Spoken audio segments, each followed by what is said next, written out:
Hello dear friends, നമ്മൾ കഴിഞ്ഞ ക്ലാസ്സിൽ പഠിച്ചതിൻ്റെ ബാക്കി കുറച്ച് LGSന് ലാസ്റ്റ് ഗ്രേഡ് സർവീസിന് ചോദിക്കുന്ന കുറച്ച് ഇമ്പോർട്ടൻ്റ് ക്വസ്റ്റ്യൻസ് തൊഴിൽ വാർത്തയിൽ വന്നത് ഇന്നത്തെ ക്ലാസ്സിൽ നോക്കാം.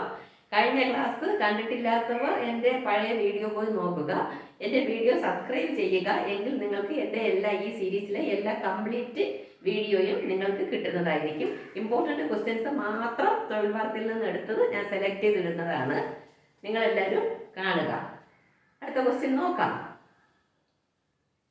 Kerala anti microbial resistance strategic action plan എന്തുമായി ബന്ധപ്പെട്ടതാണ്? അതാണ് അടുത്ത question. Kerala anti microbial resistance strategic action plan എന്തുമായി ബന്ധപ്പെട്ടതാണ്? ഞാൻ ഈ ക്വസ്റ്റ്യൻ എല്ലാം ബോർഡിൽ എഴുതി നിങ്ങൾക്ക് ഡിസ്പ്ലേയിൽ തരുന്നതായിരിക്കും. അപ്പോൾ കുറച്ച് കറക്റ്റാണ്, നിങ്ങൾക്ക് ആ ഡിസ്പ്ലേ കണ്ട് മനസ്സിലാക്കാം. എ, സൂക്ഷ്മജീവികളുടെ മരുന്നുകളോടുള്ള അതിജീവന ശേഷിക്കെതിരെ പൊരുതുക, സൂക്ഷ്മജീവികൾക്കെതിരെ വിവിധ ആന്റിബയോട്ടിക്കൽ നിർമ്മിക്കൽ, വൈറസുകൾക്കെതിരെ പ്രതിരോധ മരുന്ന് നിർമ്മാണം, ഫംഗസുകൾക്കെതിരെ ഫലപ്രദമായ ഔഷധങ്ങൾ നിർമ്മിക്കൽ. ഇതിലെ Kerala anti microbial resistance strategic action plan എന്തുമായി ബന്ധപ്പെട്ടതെന്നാണ് ക്വസ്റ്റ്യൻ.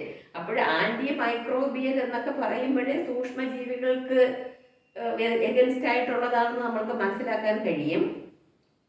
അതിൽ നമ്മുടെ കറക്റ്റ് ആൻസർ എന്ന് പറയുന്നത് ഓപ്ഷൻ എ, സൂക്ഷ്മജീവികളുടെ മരുന്നുകളോടുള്ള അതിജീവന ശേഷിക്കെതിരെ പൊരുതുക.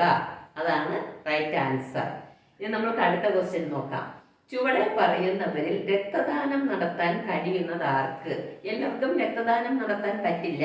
അത് ആർക്കൊക്കെ പറ്റില്ല, ആർക്ക് പറ്റും എന്നതാണ് ക്വസ്റ്റ്യൻ. ആർക്ക് പറ്റും എന്നതാണ് ക്വസ്റ്റ്യൻ.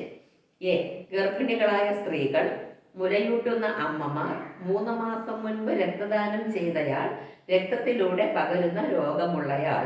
ഇതിൽ ഓപ്ഷൻ സി, 3 മാസം മുൻപ് രക്തദാനം ചെയ്തയാൾ, അതാണ് കറക്റ്റ് ആൻസർ. മുലയൂട്ടുന്നവർക്കും ഗർഭിണിയായവർക്കും പകരുന്ന അസുഖമുള്ളവർക്കും ഒന്നും പറ്റില്ല.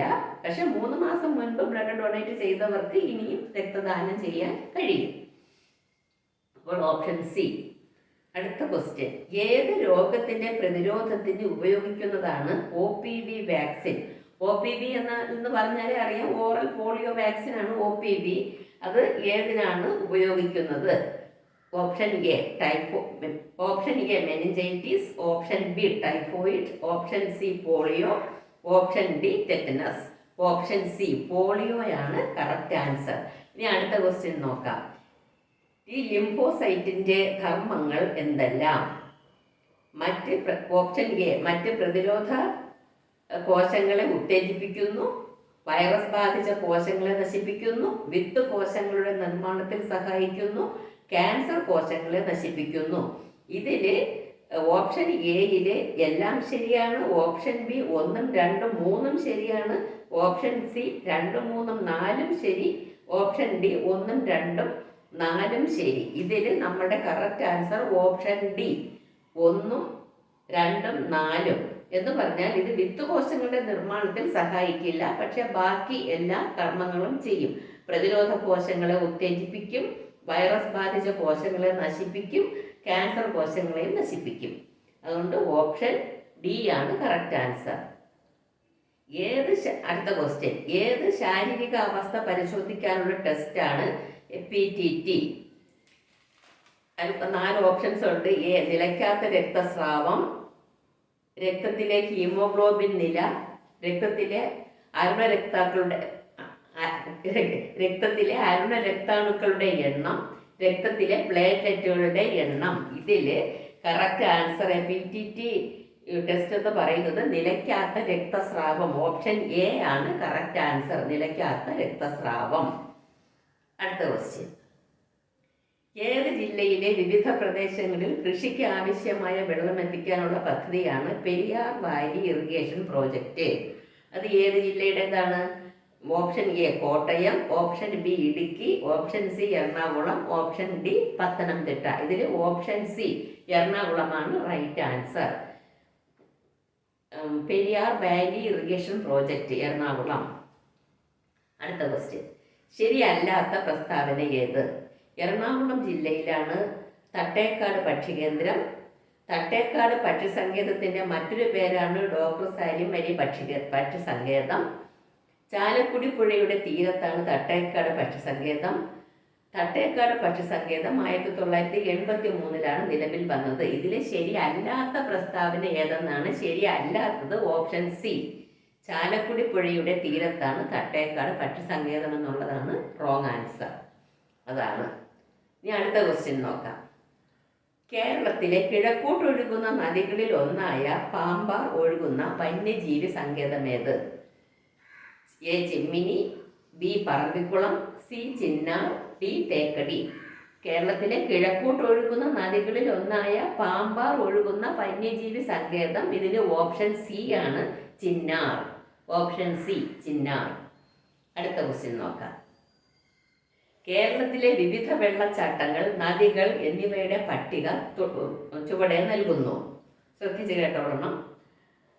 അതിരപ്പള്ളി ചാലക്കുടി പുഴ, തൂവാനം പാമ്പാർ, വാഴച്ചാൽ ചാലിയാർ, തുഷാരഗിരി കുറ്റ്യാടിപ്പുഴ. ഇതിലെ ശരിയായ ജോഡികൾ ഏവ എന്നാണ് ക്വസ്റ്റ്യൻ.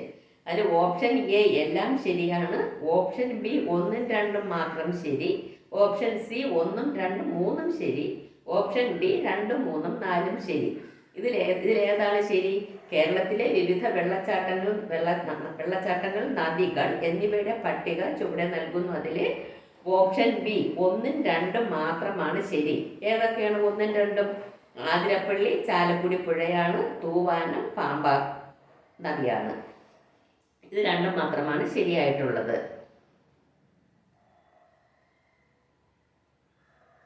അടുത്ത ക്വസ്റ്റ്യൻ നോക്കാം. മെത്രാൻ കായൽ എന്നറിയപ്പെടുന്ന തണ്ണീർത്തടം ഏത് ജില്ലയിലാണ്? മെത്രാൻ കായൽ ഏത് ജില്ലയിലാണ്? Option A Alappuzha, option B Pathanamthitta, option C Kottayam, option D Thrissur. ഇതിൽ ഏത് ജില്ലയിലാണ്? ഓപ്ഷൻ സി കോട്ടയം ജില്ല. കോട്ടയം ജില്ലയിലാണ് മെത്രാൻ കായൽ എന്നറിയപ്പെടുന്ന തണ്ണീർത്തടം. അടുത്ത ക്വസ്റ്റ്യൻ നോക്കാം. ചവറ പത്മന കുടിവെള്ള പദ്ധതി ഉപയുക്തമാക്കുന്നത് കേരളത്തിലെ ഏത് തടാകത്തിലെ ജലമാണ്?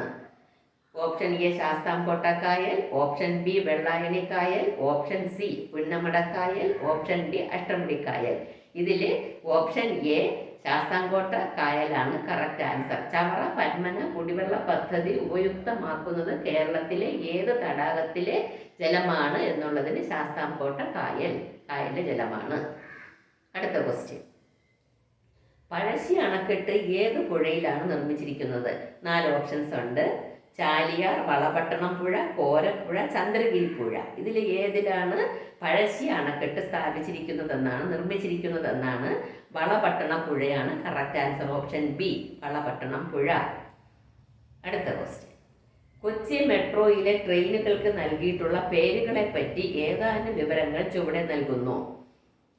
അറിയാലോ കൊച്ചിൻ മെട്രോ കിട്ടിയിരുന്ന പേരുകൾ എന്തിന്റെ അടിസ്ഥാനത്തിലാണെന്ന്? 1. ഇന്ത്യയിലെ പ്രധാന ചരിത്ര കേന്ദ്രങ്ങളുടെ പേരുകൾ, ഇന്ത്യയിലെ മറ്റ് ഭാഗങ്ങളിലെ കേരളത്തിൻ്റെയും നദികളുടെ പേരുകൾ, കാറ്റിൻ്റെ പര്യായ പദങ്ങളായ പേരുകൾ, ഇന്ത്യയിലെ മഹാനഗരങ്ങളുടെ പേരുകൾ. ഇതിൽ ശരിയായ വിവരങ്ങൾ ഏവ എന്നാണ് ക്വസ്റ്റ്യൻ. ഓപ്ഷൻ എ 1ഉം 4ഉം ശരി, ഓപ്ഷൻ ബി 2ഉം 3ഉം ശരി, ഓപ്ഷൻ സി 2ഉം 4ഉം ശരി, ഓപ്ഷൻ ഡി 1ഉം 3ഉം ശരി. ഇതിലെ കറക്റ്റ് ആൻസർ എന്ന് പറയുന്നത് 2ഉം 3ഉം ശരി. ഇന്ത്യയിലെ മറ്റ് ഭാഗങ്ങളിലെയും കേരളത്തിലെയും നദികളുടെ പേരുകൾ. ഈ മെട്രോ ട്രെയിൻ ഇട്ടിരിക്കുന്ന പേരെന്താണ്? ഗംഗ, യമുന, ബ്രഹ്മപുത്ര, ഇങ്ങനെ ഭാരതപ്പുഴ, ഇങ്ങനെ ഓരോ പേരുകളാണ് നദിക്ക് ഇട്ടിരിക്കുന്നത്. പിന്നെ വായു, മാരുത് എന്ന് പറയുന്ന കാറ്റിൻ്റെയും പേരുകളാണ്. അപ്പോൾ 2ഉം 3ഉം ശരിയെന്ന് പറയുമ്പോൾ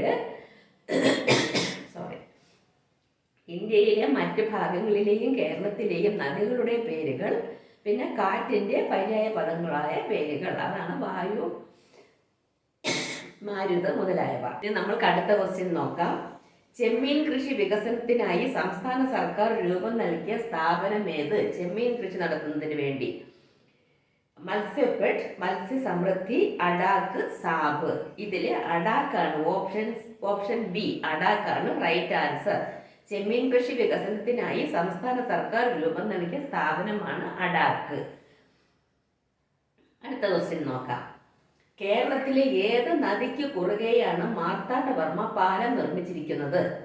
പമ്പ, ഭാരതപ്പുഴ, പെരിയാർ, നെയ്യാർ. ഇതിൽ ഓപ്ഷൻ ബി പെരിയാറാണ് കറക്റ്റ് ആൻസർ. കേരളത്തിലെ പെരിയാർ നദിക്ക് കുറുകെയാണ് മാർത്താണ്ഡവർമ്മ പാലം നിർമ്മിച്ചിരിക്കുന്നത്.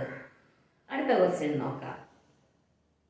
1857 കലാപം നാനാ സാഹേർ, താന്തിയ തോപ്പി എന്നിവർ ചേർന്ന് നയിച്ചത് എവിടെ? Option A Faizabad, option B Lucknow, option C Ara, option D Kanpur. ഇതിലെ കറക്റ്റ് ആൻസർ എന്ന് പറയുന്നത് ഓപ്ഷൻ ഡി കാൻപൂർ ആണ്. അടുത്ത ക്വസ്റ്റ്യൻ നോക്കാം. ഏതാനും പ്രസ്താവനകൾ ചുവടെ നൽകുന്നു. ശ്രദ്ധിച്ച് കേട്ടോളണം. 1857 കലാപത്തിന് ശേഷം ഇന്ത്യയിലെ ഭരണം ബ്രിട്ടീഷ് പാർലമെന്റ് ഏറ്റെടുത്തു.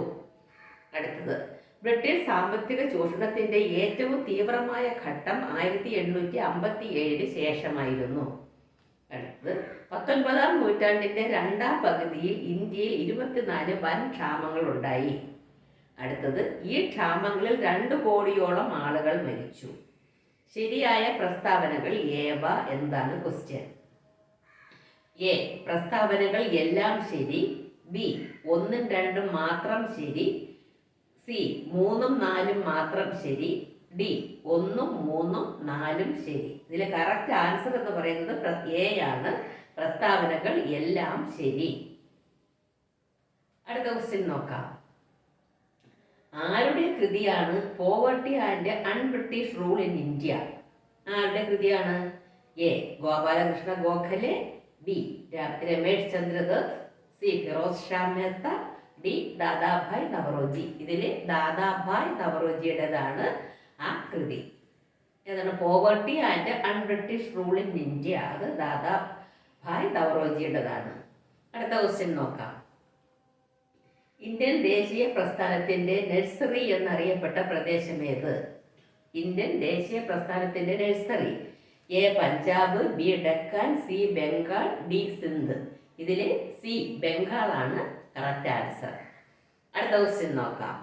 1916 ഇന്ത്യയിലെ ആദ്യത്തെ വനിതാ സർവകലാശാല സ്ഥാപിച്ചത് ആര് എന്നതാണ് അടുത്ത ക്വസ്റ്റ്യൻ. ഓപ്ഷൻ 4 ഓപ്ഷൻ ഉണ്ട്. എ പണ്ഡിത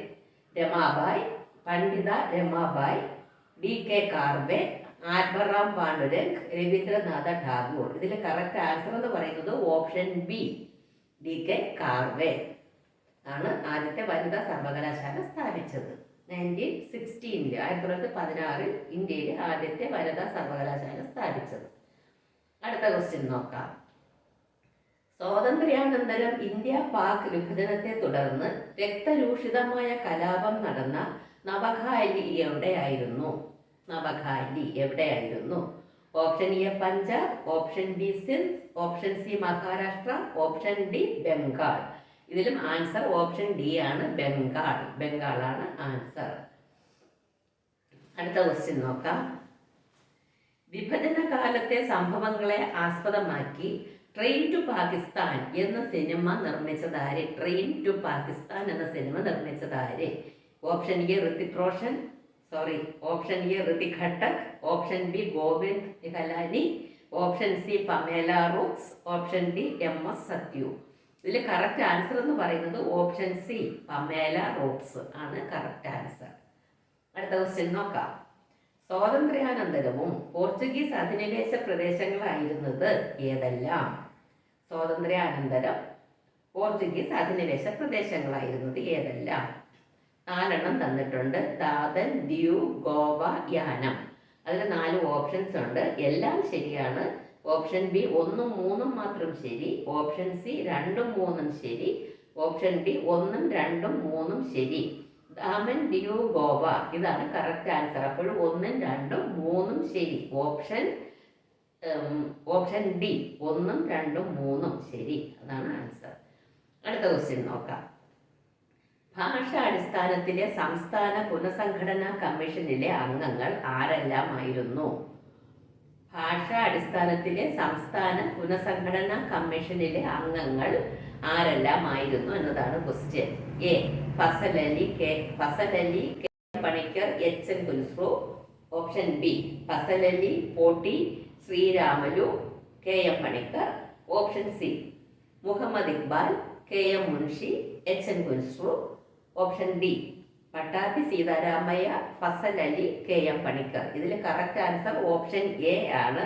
ഫസൽ അലി, KM പണിക്കർ, HN കുസ്രു ഇവരാണ് ഭാഷാടിസ്ഥാനത്തിലെ സംസ്ഥാന പുനഃസംഘടനാ കമ്മീഷനിലെ അംഗങ്ങൾ. Fazal Ali, KM Panikkar, HN Kunzru. Option A ആണ് കറക്റ്റ് ആൻസർ. അടുത്ത ക്വസ്റ്റ്യൻ നോക്കാം. സ്വാതന്ത്ര്യാനന്തരം ഇന്ത്യ സ്വീകരിച്ച മിശ്ര സമ്പദ് വ്യവസ്ഥയുടെ ഏറ്റവും പ്രധാന സവിശേഷത എന്തായിരുന്നു? ഓപ്ഷൻ എ സ്വകാര്യ മേഖലയ്ക്ക് പ്രാധാന്യം നൽകി. ഓപ്ഷൻ ബി പൊതുമേഖലയ്ക്ക് പ്രാധാന്യം നൽകി. ഓപ്ഷൻ സി പൊതുമേഖല, സ്വകാര്യ മേഖല എന്നിവയ്ക്ക് ഒരേ പ്രാധാന്യം. ഓപ്ഷൻ ഡി സ്വാശ്രയ സ്ഥാപനങ്ങൾക്ക് പ്രാധാന്യം നൽകി. ഇതിന്റെ കറക്റ്റ് ആൻസർ എന്ന് പറയുന്നത് ഓപ്ഷൻ ബി പൊതുമേഖലയ്ക്ക് പ്രാധാന്യം നൽകി.